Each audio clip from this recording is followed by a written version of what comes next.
What up? Good morning. Another MOTOBOB video, so welcome to you. If you've been following this channel over the last couple of months, you'll have seen that I've been test riding quite a few bikes, and I've tried to get a fairly decent variety of bikes in there. So a couple of Harleys and a couple of BMWs, Triumph, a Suzuki SV, and I've been hiring a couple of bikes as well while I've been away on holiday and whatnot. So from all that experience, I thought I'd make a quick video about which I think would be the best bike for commuting in London, because most of the test rides have been around zone 1, zone 2. Sometimes if I'm lucky I'll get out on the A4, M4, the A40, but mostly the dealers are situated in central London, so you get a good feel for them around the traffic and filtering and those kinds of things. And that's what I'm talking about as well, specifically commuting within zones 1 to 3 pretty much, because that's where I do most of my riding. So this isn't about commuting on A roads into London or motorways, because that would definitely suit a bike that's faster than the bikes I've been riding, or a touring bike or something like that, because of the wind chill. In the winter you probably need a bit more protection from the wind, heated grips, that kind of equipment. So I'm purely talking about around town, and for that you're looking for a bike that's narrow, easy to filter on, easy to get your feet down, and also most of your riding is going to be between 0-30 miles an hour, so that's a consideration as well. The other thing is it's got to be fun. So if I take public transport to work, that feels like an hour on the way to work and an hour on the way back that's wasted, so 10 hours a week pretty much. But if I'm riding my bike and it's fun, then I don't feel like it's wasted time, I feel like it's time well spent. So I'll take that into account as well. Personally, and this is all opinion as well, I don't feel like a sports bike is the best for commuting around central London. Look at the traffic here, this is pretty typical of a morning, just trying to pick your way through and then held up at the lights. This bike that I'm riding right now, my current bike, is a ER6, so not exactly a litre bike, but it's got about 70 horsepower, and I guess you could say this is to some extent a sport bike, like a naked sports bike, a beginner's one at that. But even on this bike, if you look at the specs, most of the power is at like 8,000-9,000 revs. It's tame beneath 6,000, and that's where it starts to pick up. So let me give you a little demonstration on this street here, this quiet street.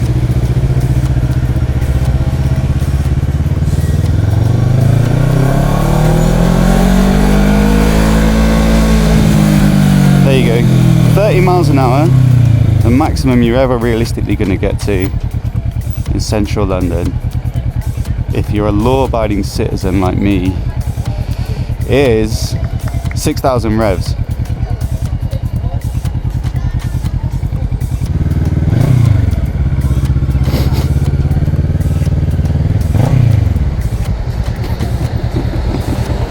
Riding within the speed limit here, even in first gear, the maximum speed you're ever going to get to, you're not even nearly at the party. And I would imagine that that's even more so the case with a 600 Super Sport, and of course with like a proper super bike. That and the seating position as well of a sports bike, you know, if you're sat out of the traffic a lot of the time, looking ahead of you, I think it might be better to be a little bit more upright. So that's why I've discounted those. I haven't really tested any as well. And that's why with the engine, the revs, the torque, I'd probably favour something with a bit more low to mid-range torque, so that you're experiencing the fun away from the lights and that kind of thing, and it really kind of pulls nicely in that low range. The other sort of bike that's super popular for commuting, or as far as I can tell, is an adventure bike, something like a Kawasaki Versys or a GS, of course, if you've got a bit more money to spend. I've tested the 800 GS. But for me, those bikes are more suited to motorway riding and those long commutes, and maybe a little bit of touring as well. Of course, you get more protection from the wind on a bike like that. You might get heated grips as well, better luggage, they're quite practical and robust, but heated grips and windscreens and that kind of thing aren't absolutely necessary in London, to be honest, because even in the winter, January, February, where it's down to freezing, you don't really experience the same wind chill as you would if you're on the motorway. So This bike doesn't have heated grips and I survived. I didn't even have heated gloves. The longest that I ride into town is probably like 40 minutes and half of it's stood still at the lights, so it's not too bad at all.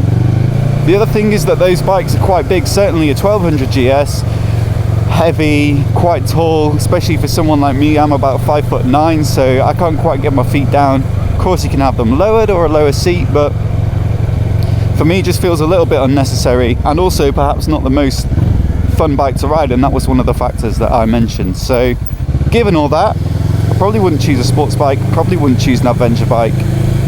I've got to say, it's probably the Street Twin, Triumph Street Twin that I tested, that for me seemed like the most fun bike to ride around town.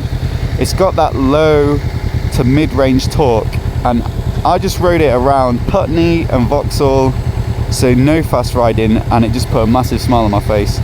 It sounds awesome, even with the stock exhaust. I can only imagine that it sounds twice as good with a decent pipe on it, and that's a big factor as well. Like, it can really increase your enjoyment of riding a bike. The only other bikes that have similar fun, loud power delivery that I've tested, I suppose, have been the Harleys, but it was a Fat Bob I rode earlier this week, way too big for riding around London, and then a Roadster last year, 1200 Roadster. That was a great bike, but I think the seating position on the Triumph Street Twin was a bit better for filtering, and it's quite a small bike as well. Given that it's a 900cc engine, it feels fairly slender, and it's low, you can easily get your feet down, so it's practical in that respect. And there's a couple of other things to think about as well. So we all know that motorbike theft is crazy out of control in London, but from what I've read, a lot of the stolen to order bikes are because of people wrecking their sports bikes on track days and wanting to get back on the track.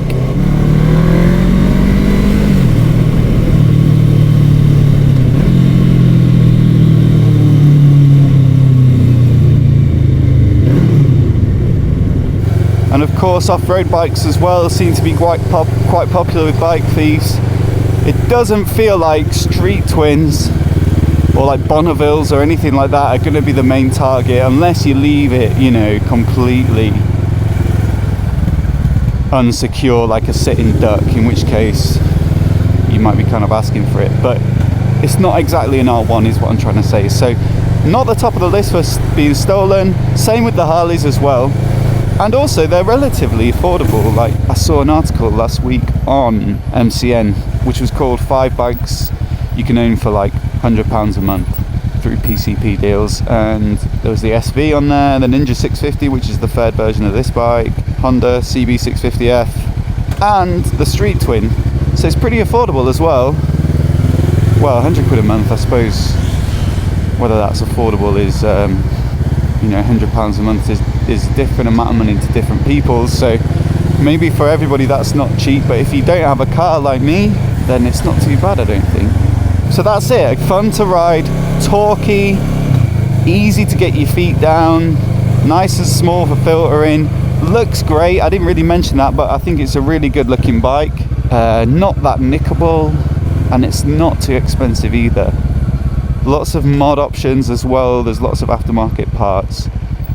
So that's why, of the bikes that I've tested so far, I think it's probably the best for commuting in central London. There are a few other bikes in that market that I haven't tested, so something like a Ducati Scrambler.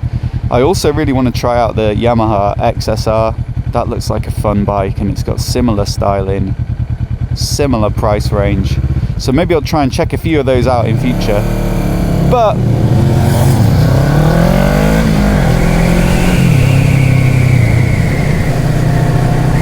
maybe you guys disagree. Perhaps you ride a sports bike in central and think it's the best thing in the world, and I'm sure there's a few adventure bike riders out there who would argue their corner as well. So please do let me know in the comments down below if you've got better ideas than me.